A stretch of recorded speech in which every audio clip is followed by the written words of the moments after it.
Welcome, Miss Notte. Thanks for being here. Mr. Klinger. Hi, everybody. So, what a great morning we have planned for you. About 9 or 10 months ago, we had a former Burrell student contact me, and she's in the room. That's Emily Peng, and she's a junior now at Aragon. And one of the things that she approached me with was she felt like there was a need to have a message delivered to people, not just here at Burrell, but our entire community.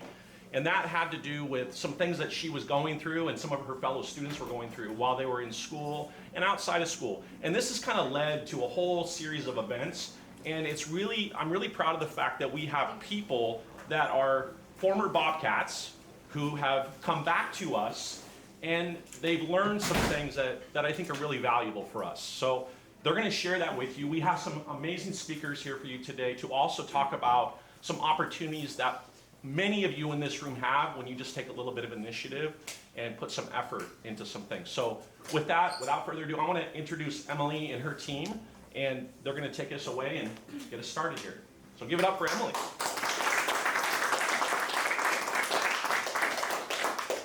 Hello everyone. So as Mr. Klinger said, I graduated from Burrell in 2021, and although I'm at Aragon right now as a junior, I've always been a Bobcat. Go Bobcats!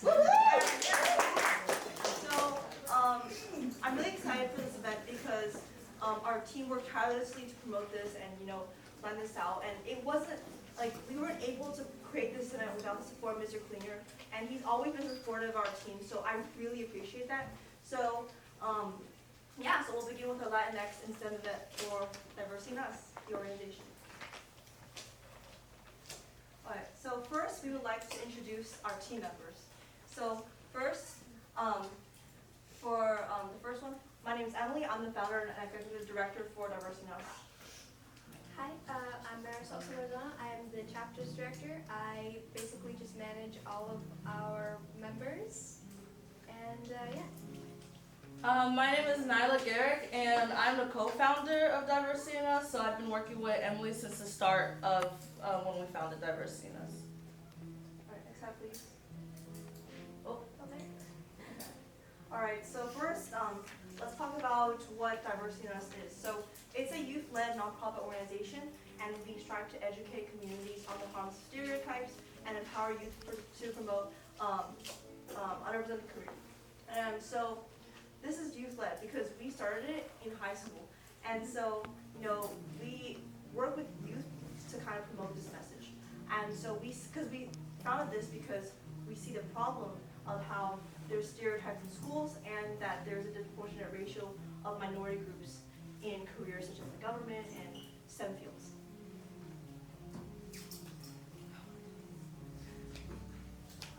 All right, so here's our event agenda. So first, we'll be going over like a short lesson plan about Latinx stereotypes, and secondly, we'll be going over speaker introductions to kind of introduce the speakers and what they do. And third, we'll be doing a segment where the speakers talk about their career, and you guys will be able to take notes and like hear out their experiences and stuff. And lastly, we'll have a Q&A session, so just note down some questions if you have any for the end. And so we would like to start the event off with a quote promoting STEM representation. So this quote is from Ellen Ohoa, the first Latina woman to go to space. And she said, "I hope to continue to inspire our nation's youth to pursue careers in science, technology, engineering, and math, so they too may reach for the stars." We have some words, like the vocabulary words that you guys may not know or that you guys may know, so I'm just going to go over a few. So first we have dehumanizing language, which on here I'm just going to read from the slides and then also kind of elaborate on what it may mean. So dehumanizing language is depriving a person or group of positive human qualities. So it's basically putting down another person of their human qualities. Hate speech is abusive or threatening speech or writing that expresses prejudice based on ethnicity, religion, sexual orientation, or just anything that is hating on a person because of how they identify. Discrimination is a differential treatment of an individual or group based on their religion or race. So discrimination is discriminating, which putting down somebody else or hating on another person because of what they look like. Microaggressions are just slight everyday jokes that you guys may think are funny or unharmful, but can be. And it's insults based on race, invalidating another person's feelings, or by what they identify as, so like such as like their cultural backgrounds, cultural ethnicities, or anything like that. And stereotypes, which I know many of you guys may know what stereotypes are. It's a generalized belief about a particular category of people. So it's something that if you are Latin Hispanic, then they assume that you are of something that is not. So right here we just have like a few common Latinx stereotypes, just in case you guys may not be familiar. But these stereotypes do evolve from TV shows, from news, from social media, from what you guys see like just like on your everyday basis basically. And you may not even know that they are stereotypes. So a lot of Latinx Hispanic communities are portrayed as illegal immigrants or violent criminals, and those are just the stereotypes in the shows and that are portrayed in TV shows or social media. But they are not they're not relevantly true. So there's stereotypes for all different types of groups, but since we are doing a Latinx presentation, then we are focusing more on that. So according to the Nyla, Hispanics only make up 5.2% of the computer science workforce in the United States, along with only 15% of Hispanic Latinx make up the whole STEM force in America, just total. So only 15%. So from the survey that we launched out at our campus, 1,028 students took this survey, and from 43.4% of the students who took the survey, they said that they have been hearing dehumanizing language on campus 1 to 3 times per month. And that is almost half of our student body hearing this dehumanizing language on our campus. 73.9% of students said that they have heard dehumanizing language on campus, putting down racial groups along with religion, discriminating against religion. So according to the National Library of Medicine, along with the Manual for Human Rights Education for Young People, discrimination is associated with measures of depression. So by other people getting put down and getting hated on or discriminating on, it causes them to feel like pressure, and it causes them to feel oppressed and to feel that they cannot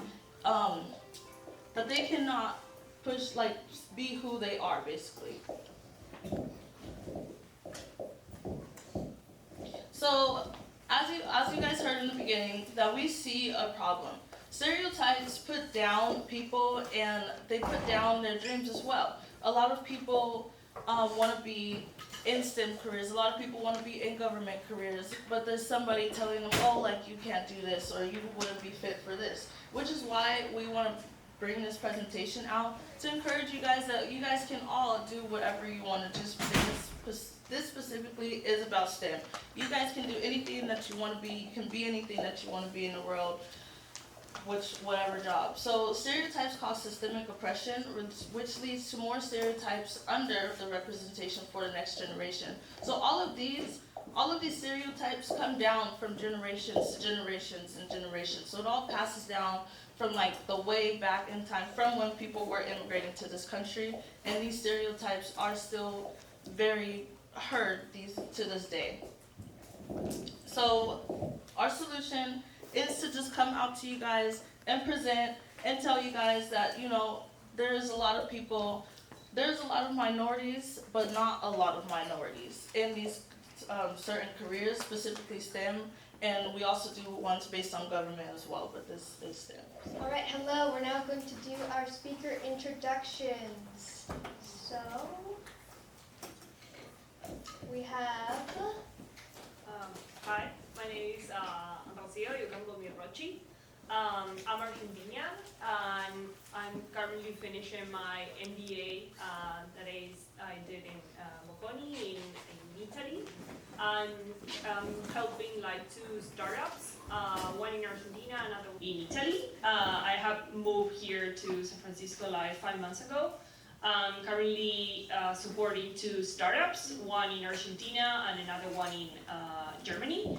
And I'm part of a community that is called Women Defining AI, which is a topic that I'm really passionate about. I'm also starting a new community in Latam, based in AI. So I'm super happy to be here, and thank you so much for inviting me.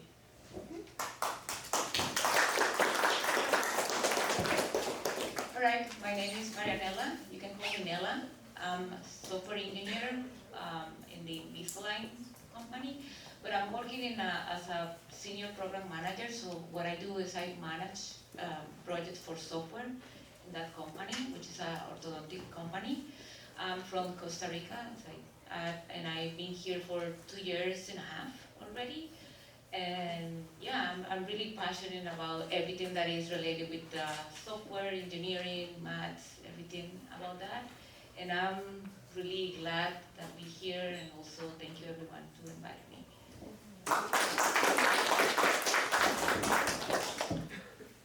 Good morning, everyone. I'm Rocio Segura. I'm also from Argentina. So if you don't believe that Messi is the best football player in the world, we're going to have a problem. And yes, I say football, not soccer. It's football. First of all, I'm a civil engineering. I'm a civil engineer, actually. I work with infrastructures, that mean buildings, dams, and bridges. I work with earthquakes. That's why California is like a perfect place to be, right? And I also work with AI, but I like civil engineering so much that I decided to become a professor and teach civil engineering. So half of my time I'm teaching, half of my time I'm doing research, and I'm in the Civil, Environmental, and Sustainable Engineering department at Santa Clara University. And yeah, thank you for this opportunity.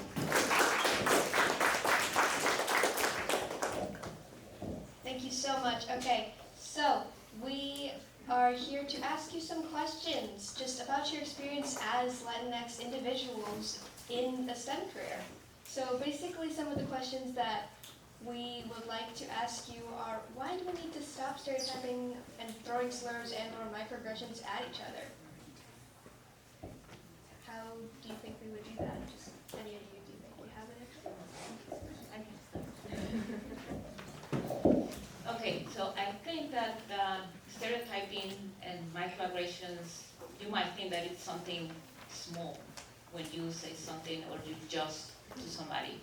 It might be something small, but at the end, it's going to have a big impact in the person that you're doing it. And it not only to the person that you're doing it, if you're receiving it as well. I mean, both ways. When you judge somebody just because of the appearance or in the religion or whatever you think that you're judging, you're making feel the other person that they don't belong, that they maybe are not enough, and nobody has to feel that way, right? And I think something that I would like to say is that don't let anybody to define you.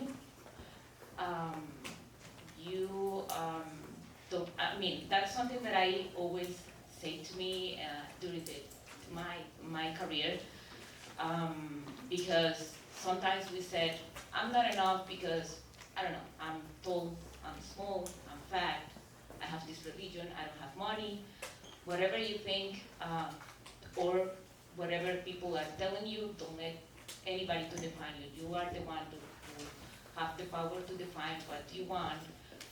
We are unique, and that's the power that we have. And just to go to the point of how we can, or what is important to stop this. I think that one thing that we can do is maybe think when you judge somebody, think, is that enough? How I'm making the other person feeling? I don't know, is that getting their confidence? I think that's the way that we can recognize if we are judging somebody, right?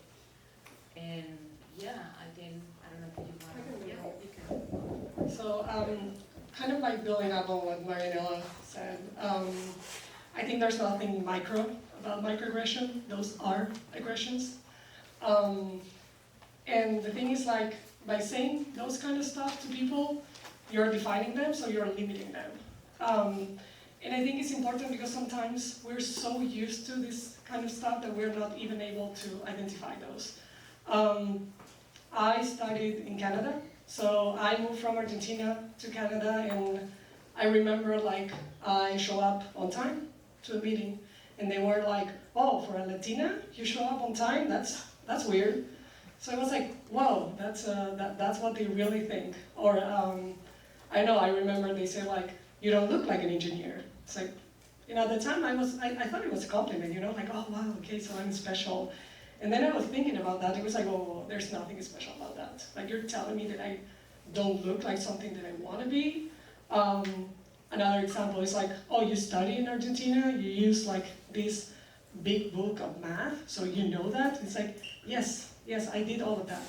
And at the beginning I was kind of proud, but then I was like, why are you saying those stuff to me? So I think we really need to be careful, because sometimes people think that they are like doing a compliment to us, and that's not the case. And about like how like we need to stop doing that. First, I think we need to raise awareness, and also we need to speak up. Like if you see someone doing something like that, you need to say something. And it doesn't need to be like aggressive. It could be like the ouch, oops, like, or like, what do you mean by that? When someone, so you put them on the spot. It's like, really, what do you mean by that? So I think those are some kind of tools that we can use. Okay. I think Ro and Nyla have you have given like really good examples. So in my case, like being a woman, like working in tech, like I have been like a lot of times like the only woman in the room, and sometimes like microaggressions can feel like they can like harm your confidence, they can like make you feel isolated. So I think like we all need to be as empathetic and think about like the other how it's feeling, as Nyla was saying also. The other thing I was remembering like about these microaggressions, like I remember once my boss said like, it was a group, I was in team and my boss was a man, and we all were women, and he was saying, "Oh yeah, you are like kind of a guy because you don't speak that much in the meetings." And I was like, what? Like, do all women speak that much? What is wrong with it, But at that moment I didn't realize, but then I thought about it like some time ago, and it was like clearly like kind of like something not nice to say, or to think about it. So I would say my advice is to also practice like active listening, like asking the other person, hey, like listen how they are feeling, or like understand like their background. I think like something really cool, like I live abroad, as also like the three of us we're now, and like we become really flexible, with other environments and everything. But I think that's important. Okay. One of the other questions that we wanted to ask you all was, based on your experience as Latinx individuals, why is it important to you that there are more Latinx people who pursue STEM careers? Because as we saw from the statistics, there are not a lot.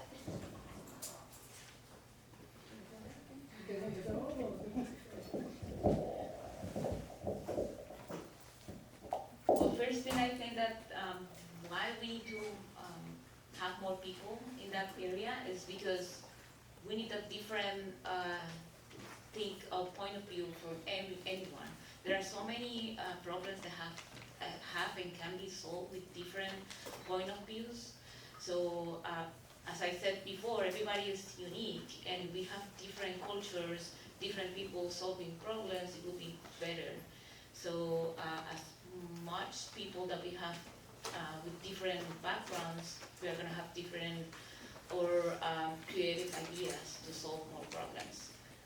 So I think that's important, and yeah. Yeah, so I studied in Argentina, so I did my major in Argentina, so a lot of people look like me, and maybe we weren't that many women, but one thing that struck me is like when I started at Santa Clara University, I'm the only Latino faculty in the School of Engineering. And I remember like after the first course, I have like a couple of like Hispanic students like approaching me and saying like, hey, that's really cool to have someone that has like the same accent that we have. And that was a first for me, and I thought, whoa, this is like so powerful. So I think it's important to have people that look like you, that like understand your culture, your identity, so that you can see like reflected on them. And I think that's going to give you hope. So by you getting into STEM, you're going to give more hope to other people that also want to pursue that. I think it's also, especially in engineering, right now we need more of the kind of like humanitarian, or like engineers with a humanitarian point of view. Especially in civil engineering, we are not only responsible for designing and building infrastructure, but you also need to understand the community. And thanks to my like background, I've been able to work with Hispanic communities here in the Bay Area, and being able to generate that trust and to actually like understand what they're saying. So I think that's going to be it's going to be like really important to have that kind of soft skills in the STEM workforce. And finally, I think it's also going to strengthen the community, because Latinos, we tend to give back to our community. So that's why when I heard that they wanted to do something like we're doing right now, I was like, yes, of course, come in. I'm also like the faculty advisor of the Society of Hispanic Professionals in Engineers, and that's like, I love my job, I love doing research, I love teaching, but like being with my Hispanic students, it was actually like bringing like joy to my heart. So yeah, those are like a couple of reasons for like involving yourself in like STEM fields. Yeah, I was also thinking is that we Latinos, I mean, when you are in a minority community, you are tending more to help others. So I think that's an important thing to have in mind. And the other thing I was going to say is that, what was it? Yeah, about the role models. I think like if you are going to pursue a career in STEM, think about the future yourself, that you're going to be an example for them. So, and I think STEM is a great path to take, especially like how many engineers we have, like how many people in tech. There are so many opportunities, so I think like, yes, go for it. Go for STEM. Thank you guys so much. Okay. So now we are going on to our Q&A portion. This is where you, the audience, get to ask our wonderful speakers any questions you have about maybe their careers, maybe their experiences. Just maybe any questions you've been jotting down while they've been speaking. Now's your time. We also have questions already, just in case you guys don't maybe feel comfortable asking any questions. Yeah, so And we have at some the end, examples. if you guys do want to talk to the speakers, we may have a little bit of time where you guys can interact and talk with them, like a little bit one-on-one yourself. So some of the example questions we have for you is, what should I do if I'm interested in STEM as a middle high school student? And, or advice for Latin youth and youth in general. You don't necessarily have to be of the Latinx to ask our wonderful speakers any questions.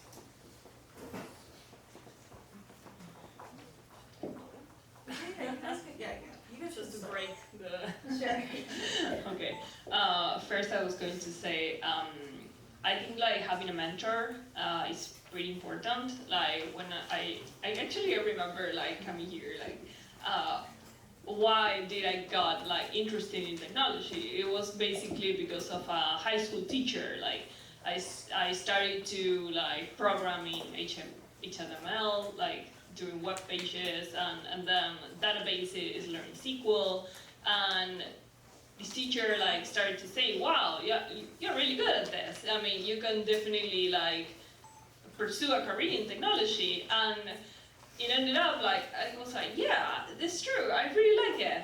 And I ended up like doing my degree was in business administration and technology, and actually my high school teacher became later, he was also giving classes in my university. So he was like, it was super nice of him, like, you know, cheering for me, like saying, yeah, you can do it.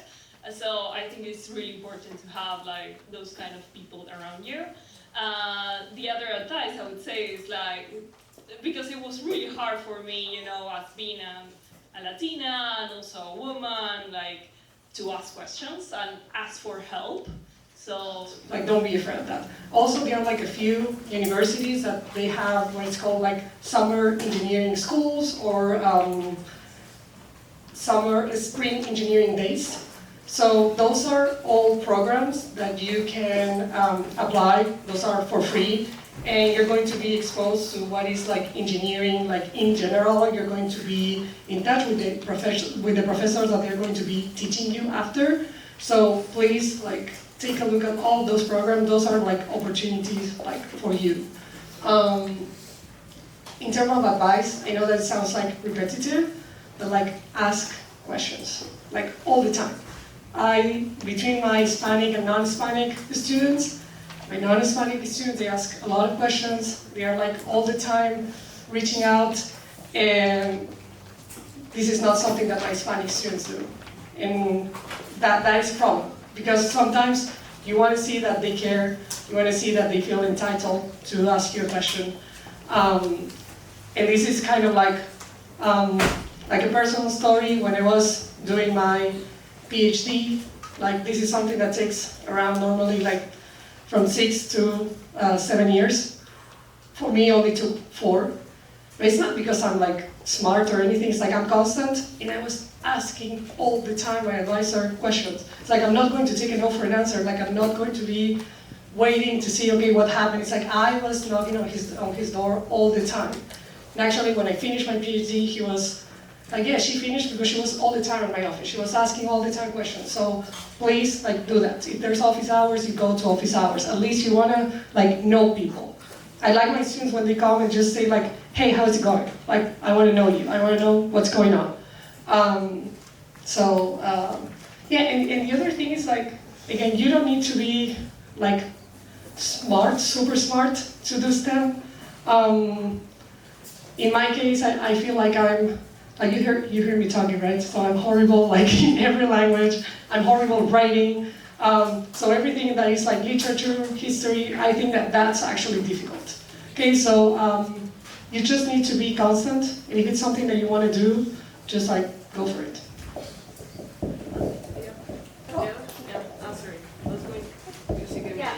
Does anybody have any questions? Just raise your hands. Anything at all? Yeah, like I said, if there's no questions right now, that's okay. These ladies will maybe give you their contact information if you guys have any further questions, or if you guys want to get involved with any of the activities or extracurriculars that they have provided for you guys, then that's fine. From there, we can go on to... Nyla, Yes. can I ask you a question? Yes. And this may apply, I don't know, maybe some of you were thinking about this, I'm not sure, but one of the things that we talk a lot about here at Aarav is talk about growth mindset, right? Having this idea that barriers exist, but they're not going to be things that are going to get in our way from growing as an individual, right? When you were younger, did you talked a little about imagining yourself being something, right? Did you imagine yourself being where you are today when you were 13 or 14 years old? Did you have a vision of that, or was it completely different than where you are now? And if it was, can you maybe talk a little about maybe some of those, like maybe 1 or 2 barriers that you overcame to realize, hey, I found my place, and this is what I really enjoy doing? Maybe somebody can address that question. That's a great question, Mr. Klinger. Yeah, do you guys have an answer for that?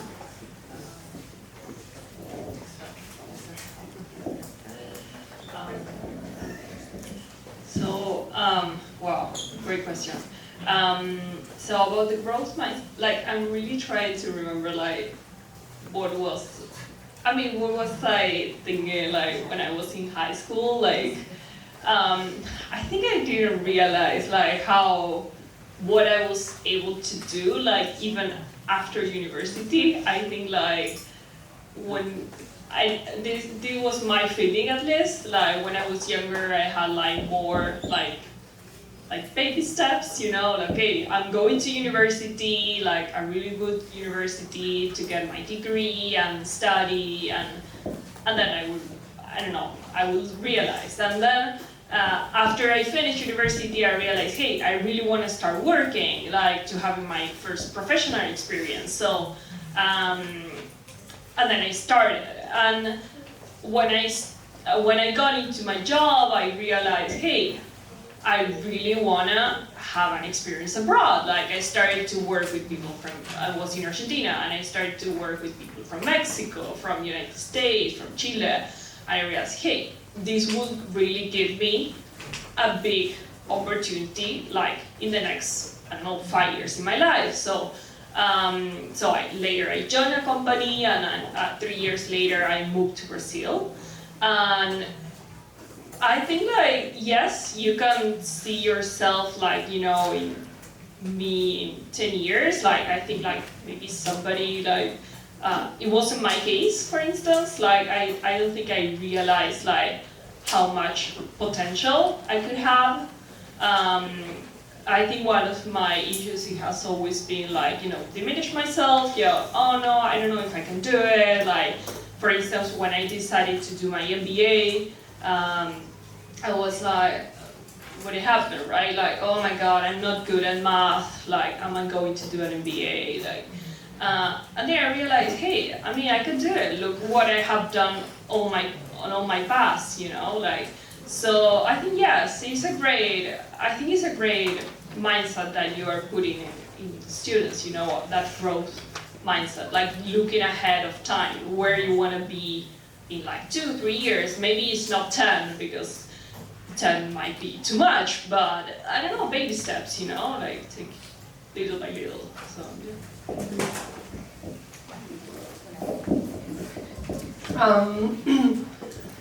So if I see myself like where I'm right now when I was like, I don't know, like in high school, I don't think so. I knew that I wanted to become an engineer. Like my mom was like alone in the house with my sister and I was seeing her like doing all of these man-related things. Like for example, she was like fixing everything that was broken in the house. So she was like, if my mom can do whatever like a man does, she was like, you can do it as well, and you can do it like even better. And here I'm not saying that, oh, let's start like fighting about that, but Argentina tends to be like a very sexist place. So I was like, okay, I'm going to prove that I can do this. So I knew that I wanted to do some kind of engineering. And when I was in high school, for me, engineering was like the most difficult thing that I could think of. So that's why I was like, okay, I'm going to just give it a try. But I think it's also important not only have a vision, but also be able to pivot and to be flexible. So if it doesn't turn out, that's totally fine. You're going to end up doing something else. So I knew that I wanted to work, like when I finished university, and that's what I started doing. But then I thought it was like really boring. It's like, oh my God, I'm doing every day the same thing. It's like, so I don't like this, so I want to travel. The only way for traveling for us, it was just like going to study somewhere else. And the only scholarship, like I need a full scholarship. I cannot pay to go like to study abroad. So the only thing that I got was like a scholarship to do a PhD. I didn't even know what a PhD was. In earthquake dynamics, that was like my worst subject at university, so I hated that. And also it was in a French-speaking university. It's like, I don't speak French at the time. And everything was telling me like not to do it, but I was like, okay, I'm just going to give it a try. Well, worst case, I'm going to go back. So I went there, did my PhD. I actually kind of like that. I learned French, and those were like all like barriers in my mind. There was like, okay, I cannot do it, but I'm just still going to give it a try. And then I was like, oh, actually, like I really like doing research. And if you want to do research long term, you have to become a professor. But when you are a professor, you also need to teach. So it happened that sometimes a lot of university professors, they don't like to teach. They only like to do research. So I was like, okay, teaching is going to be kind of like a byproduct of this. And actually I realized that I love teaching. So right now, like, I think I never thought about like teaching and being a professor, and I totally love that. So like just, it's okay to be flexible, to improvise, and to try new things. For me, when I remember, when I was in high school, I didn't know exactly that I want to be an engineer until the last year. So at the beginning, I was thinking maybe I can be a vet because I love dogs, right? And then I said, no, I'm not good. If it's something with blood, no. So nothing related with that. Nothing related with, let's say, health or doctor, because I'm not good at anything that is blood. And then I said, maybe I can be something with like a designer, because I like to do everything creative, and I was thinking that maybe something related with design. And then at the end, at the last year, I decided to be a software engineer, because I don't know, I thought that was for me. I like the computers, I like internet was like very popular at the moment, so I was really fan of that. And then one advice that I will say, you don't have to have everything figured out, but you should have small goals. And that's what I was doing. I was thinking, okay, how can I, first thing, try to make my mom, change my mom think of I can go to college and have an engineer degree. So that was the first goal. Okay, so I changed my mother's mindset. And then the next goal was, okay, I have to finish at least the first course, the half of the course. And then I finished it, and okay, I have to finish the whole thing. And then I got my bachelor degree. And then after that, you say like baby steps, to have something in mind, have a plan, have goals. If you don't have goals, you don't know where to focus or where to go. So then after that, I said, okay, I want to start working. And then my next goal was to have a master's degree. And then I was working towards that. But if you have focus and a goal, you can just work towards that. That's my advice. Yeah. That was amazing. Thank you so much. Okay, let's just give another quick round of applause for our amazing speakers taking time to educate.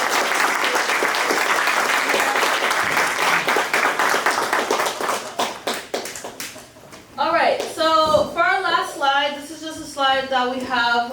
You can scan the QR code, but I think you guys have your models. Yeah. Oh, okay. Yeah, you guys didn't have your We models can get it, here. yeah.